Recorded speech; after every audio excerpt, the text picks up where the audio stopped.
So we're going to do another one. If I have 5x squared plus 11x minus 16, and I add that to 3x squared minus 2x plus 7.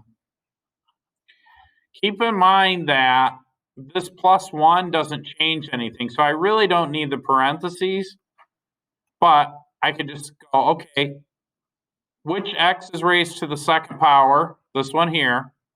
So that means these are like terms. 5x squared plus 3x squared. What's 5 plus 3? 8.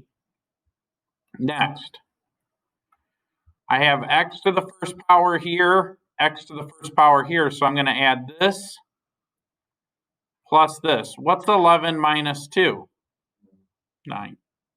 So positive 9. Positive 9x. Lastly, we're going to deal with the constants, which is technically x to the 0.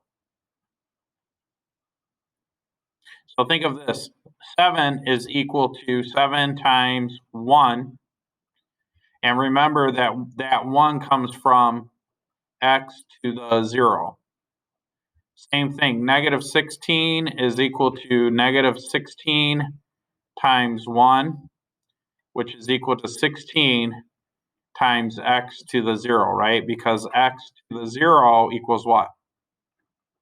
1. Well, anyways, negative 16 plus 7 is negative 9.